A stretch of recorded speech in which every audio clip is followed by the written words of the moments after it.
आपको आपका एक और नए सेशन में स्वागत है।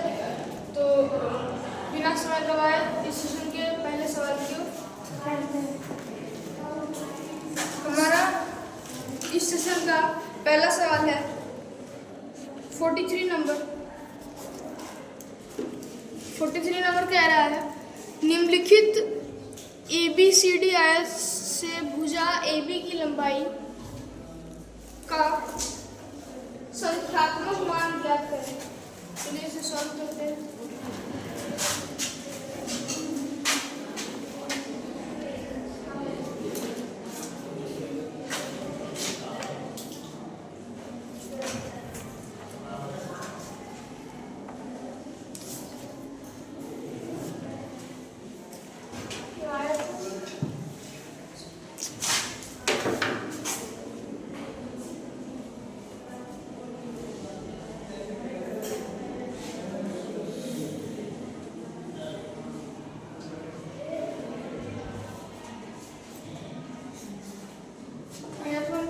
अब ये 6 सेमी है और विकर्ण हमारा दिया गया है 10 सेंटीमीटर। यह A B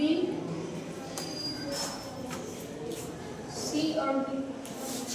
हमें निकालना है AB का मान या फिर DC का मान। सवाल में कहा है AB, तो AB जो पैरेलल है DC का, तो AB का जो मान होगा वो DC का ही होगा।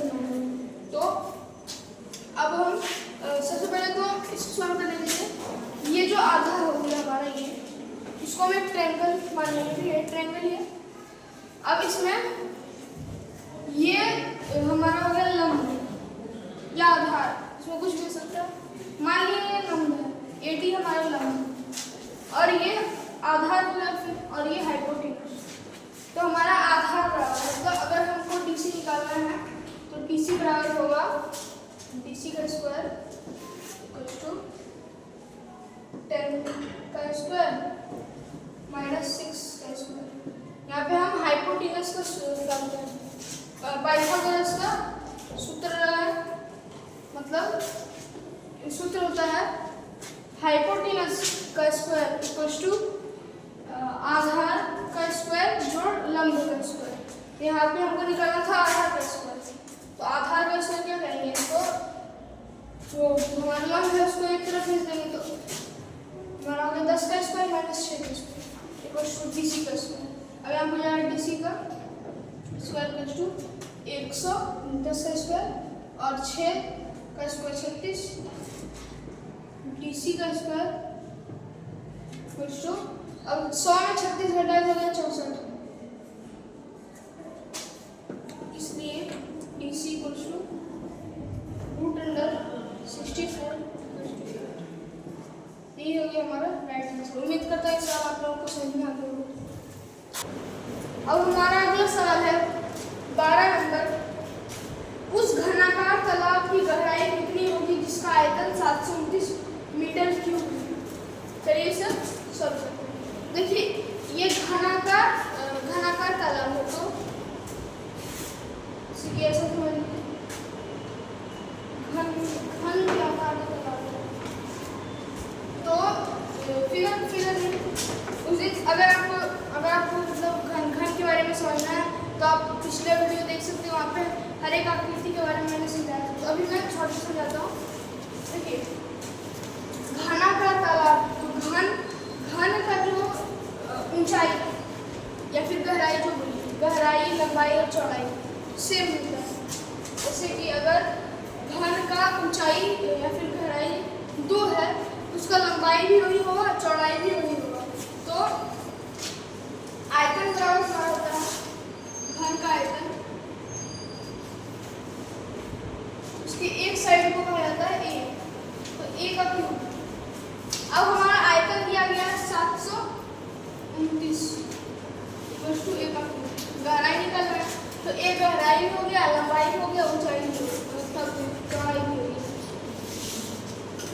अब इसलिए हमारा A बराबर हो जाएगा क्यूब रूट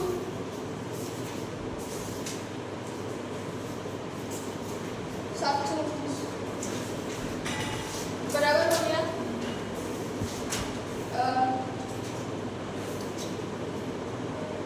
उसका देखिए एलसीएम निकालिए 729 मतलब इसका फैक्टर करेंगे। ये लग गया हमारा 9 से या 3 से लगाइए 3 से ये लग गया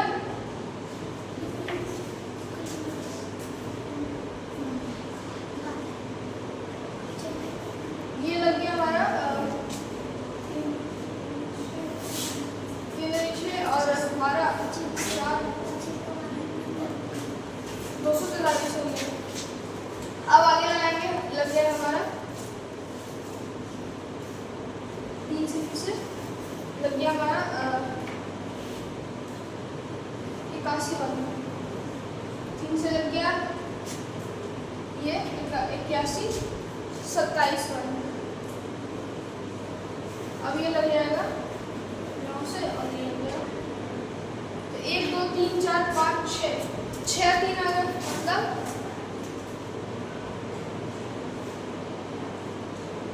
3 का पावर 6। अब यहाँ से इसका घन कटाएंगे ऐसा कुछ हमारा हो जाएगा 6 इसका पावर हो जाएगा ये यहाँ पे क्यूब और पावर 6 मतलब 6/3 3 से कट गया तो मतलब 3 का स्क्वायर इक्वल्स टू 9। ये हो गया हमारा राइट आंसर। उम्मीद करता है इस सवाल पे आप लोगों को अच्छे से समझ में आ गया होगा। हमारा अगला सवाल है 28 नंबर। क्या है एक पुस्तकालय में रविवार का औसतन 510 आगंतुक मतलब हर एक रविवार में लगभग 510 आदमी आ जाते थे। अन्य दिन में 240 आगंतुक आते हैं। रविवार के से शुरू होने वाले 30 दिन के महीने में आगंतुकों का औसत संख्या की गणना कीजिए। अगर रविवार से उस महीने की शुरुआत हुई है तो हमें निकालना है कि रविवार उस महीने में कितने औसतन कितने हर दिन कितने मतलब आगंतुक आए थे। तो हम क्या करेंगे सबसे पहले निकालेंगे कि रविवार किस किस दिन में था।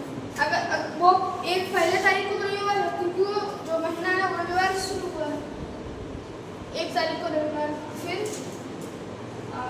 8 तारीख को रविवार 8 तारीख को रविवार फिर 15 तारीख को रविवार फिर 22 तारीख को रविवार और लास्ट दिन 29 तारीख को रविवार। टोटल 5 रविवार हो सकते हैं उस महीने में। अब उस महीने में है 5 रविवार और हमें दिया गया है कि उस महीने का मतलब औसत हर दिन कितने आगंतुक आते हैं। तो सबसे पहले तो कुल आगंतुक निकालेंगे उस महीने का।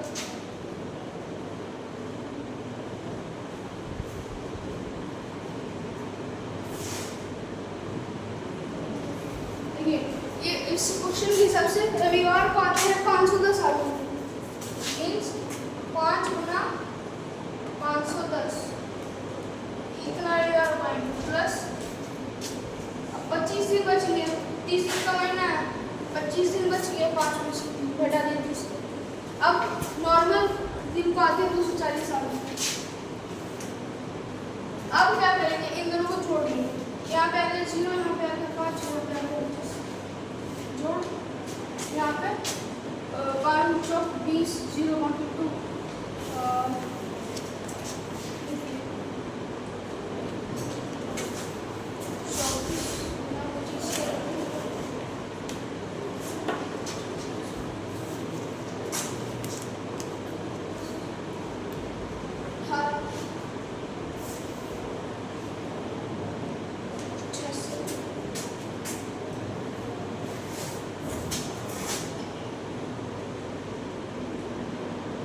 इतने हमारे कुल आगंतुक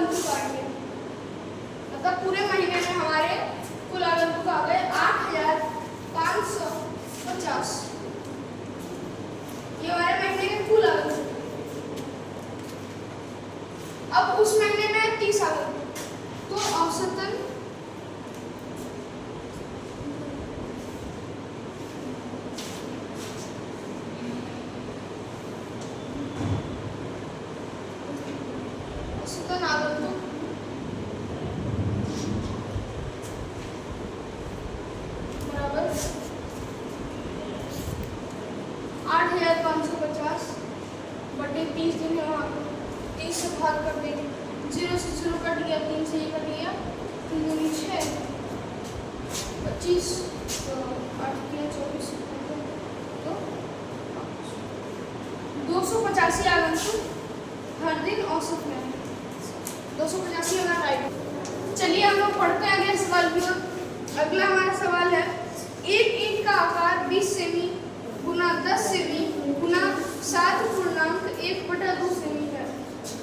25 मीटर लंबी 2 मीटर ऊंची और 3/4 मीटर मोटी दीवार बनाने के लिए कितने ईंटों की जरूरत पड़ेगी। चलिए इसे सब तो ये एक हमें दीवार बनानी है 25 मीटर लंबी 2 मीटर ऊंची और 3/4 मीटर मोटी दीवार बनानी है। तो क्या करेंगे दीवार की विमा जो हमें दी है ये बटा अगर हम ईंटा की विमा कर देंगे तो जो हमें दीवार के लिए चाहिए बाय जो ईंट है हमारे पास उसको भाग कर देंगे तो हमारा टोटल निकल जाएगा। चलिए इसे सॉल्व करते हैं। 25 यहाँ पर विमा कर दिए 2 मीटर ऊंचा। देखिए एक चीज और ध्यान देंगे वहाँ पे जो ईंट दिया गया है हमें सेमी में दीवार का हमें जो बीमा दी गई है वो हमें दी गई है मीटर में। तो हम क्या करेंगे मीटर को सेमी में पहले बदलेंगे तो 25 मीटर में 1 मीटर में होता है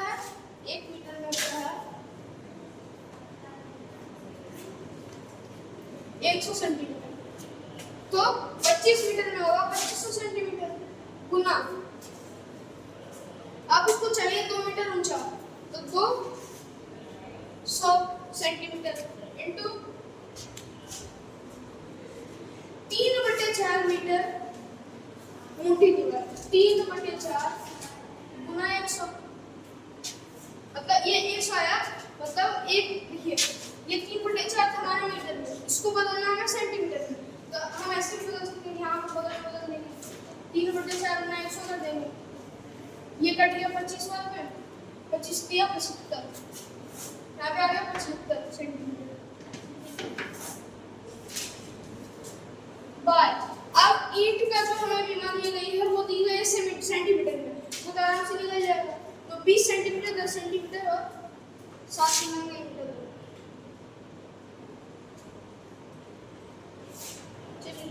अब हम इन दोनों को भाग कर देंगे तो हमारा ईंट का संख्या मिल जाएगा।